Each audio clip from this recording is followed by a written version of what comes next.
Hello, friends. Day 39. Bar is closed. So we got a little new, unique show for you today. My youngest son, Burr, has joined us on the show today. Welcome, Jabron. Welcome. Thank you. Right on. So we get to have a conversation with somebody else other than myself today, which is fun for me. Some of you who've listened to my other podcast, Mixed Messages, if you haven't, you can go over there and hear some conversations that he and I have had on other topics.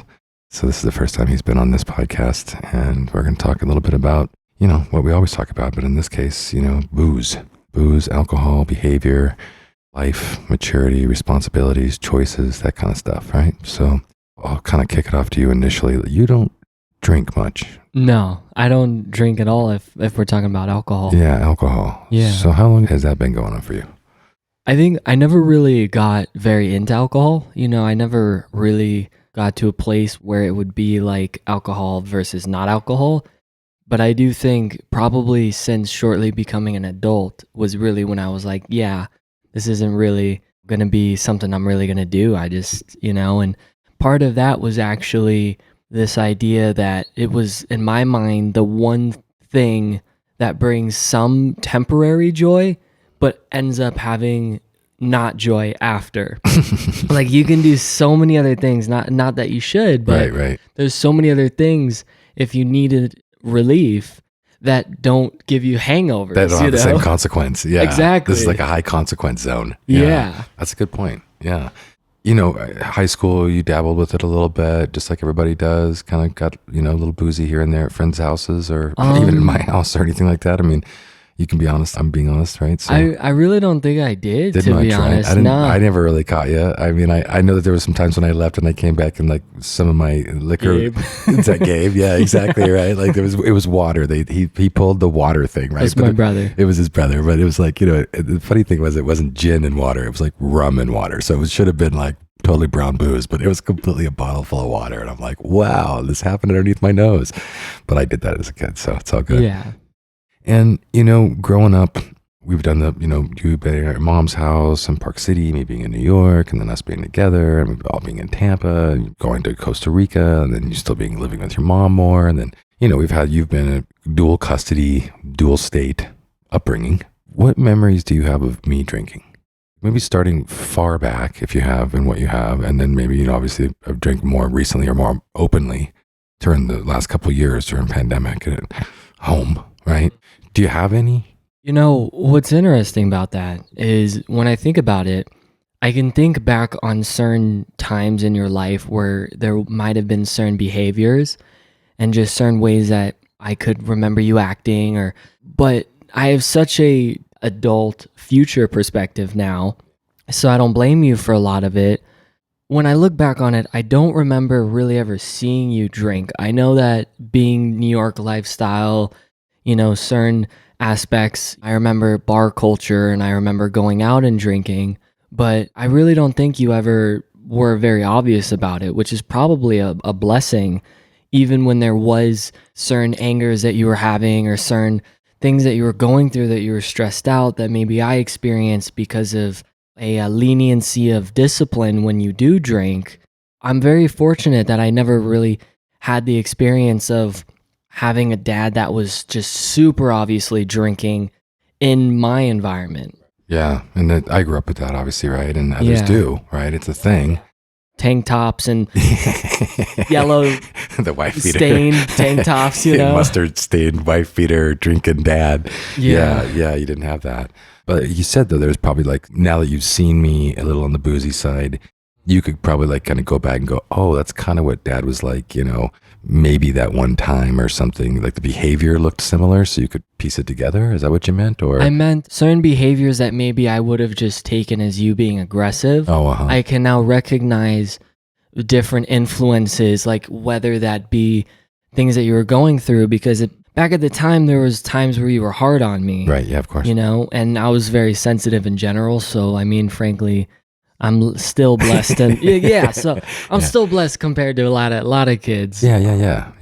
But it's just different now because now I can correlate certain behaviors maybe in my memories to, oh, maybe there was drinking involved. Exactly. Because back then that was never something I was aware of. I didn't because, you didn't drink so much in front of me. No, yeah. So as a kid, I wouldn't know that would have been a part of anything. Dad's just drinking again or whatever. No, that wasn't you. So yeah, which I want to say there's something very interesting about that in the sense that like, it's also, I'd mentioned it in a previous show, right? It's like, I kind of kept that from my children in a lot of ways or, chose when to do it when you weren't around, right? And so in some ways there was proper mature discretion, but in other ways it's, if I'm keeping it, then also I am maybe in a drinking moment and I am being more aggressive because I am stressed out and my son is experiencing that, but doesn't know how to make the difference between whether or not it's me drinking or not drinking. This is just dad, right? Yeah. And that's where like a lot of people who are alcoholics in relationships with people, they're like, oh, I know what they're like when they're drunk and it's different than what they're really like. And so we make all kinds of concessions for them because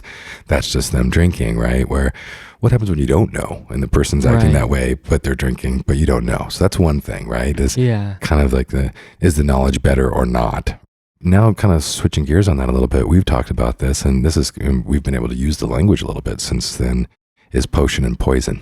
Yeah. Right. And there's times when you and I were doing some spiritual work together, kind of getting through some things. And I was, you look like I was going for a drink, but this is when I was doing some of my non-alcoholic stuff. Right. And you're like, hey, Dad, maybe now's not the time for the potion. Right. Like you used the language, which I thought was cool. And I said, oh, this is non-alcoholic wine. So no potion. And you're like, okay, cool. Right. Yeah. What does potion and poison mean to you now, especially from what we've related it to? And how would you address it, potion and poison? So what's interesting is kind of where I'm at now is I actually use more elixir and poison. I hardly ever use poison because I guess, so here's how I would explain it. It's the same thing. And then the difference is not whether or not it's a potion or a poison. It's whether or not you're going to use it as a potion or use it as a poison. So to me, kind of alcohol is just elixir. That's just kind of how I look at it. And then it's whether or not you want to really get involved in it or do it or whatever. So to kind of answer my perspective on that, it comes down to a lot of self-discipline. It comes down to a lot of what you're going through personally, intuition, and you can't really act like alcohol isn't an elixir. In a lot of ways, you have to know that it's a fine line. And I think some people can handle that fine line better than others, but it's like you can't make something about it being white and black when it's gray. It's just gray, you know? It's individual to everybody and all that, right? Yeah. But to your point, like when you're going in, right? Like, if you're going to take part of the elixir, you're going in, right? And really the question is, like you said, will the elixir bring moments of a potion experience or will it bring poison experience? That's kind of how we relate to it. I love that. So now you've kind of gotten ahead of this non-alcoholic culture from my perspective. And I'm seeing it a lot more at my age group because many of people at my age and maybe one generation below are coming out of COVID as well, saying, holy moly, I was stuck at home. I drank a lot more, right?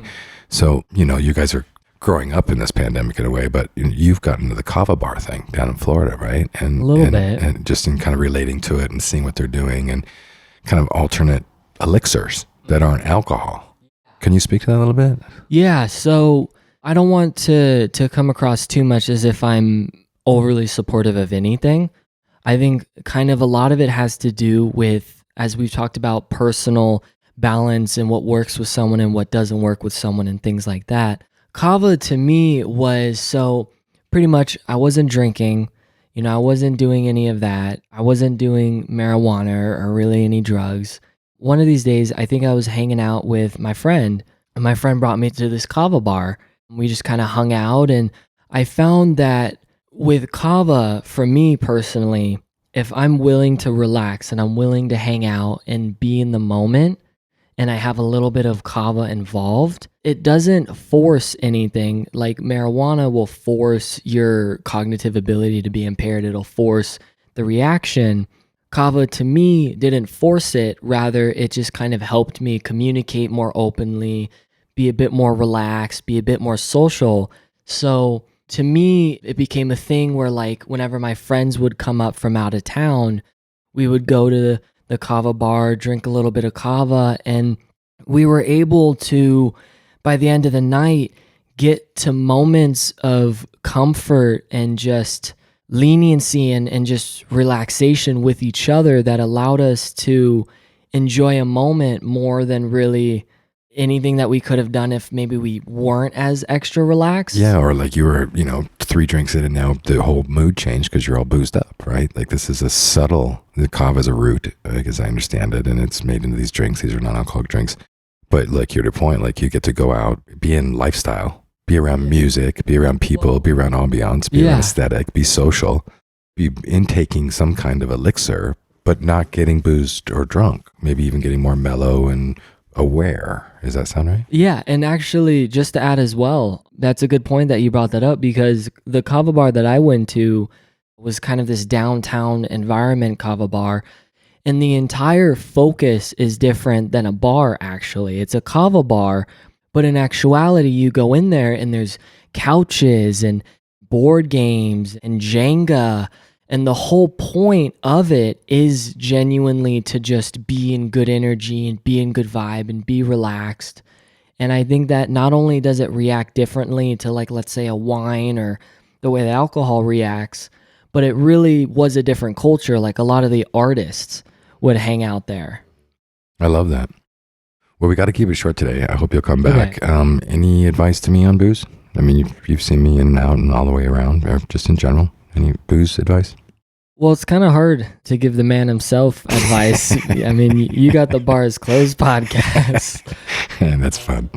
I would say when it comes to alcohol and it comes to anything, I had a little bit of a vegan moment for a little bit where I was like, okay, I really want to respect what I'm eating, and I don't want to eat meat unless I know more about kind of what's going on. And I ended up being vegan because I could never figure out eggs and where that stood in my moral thing.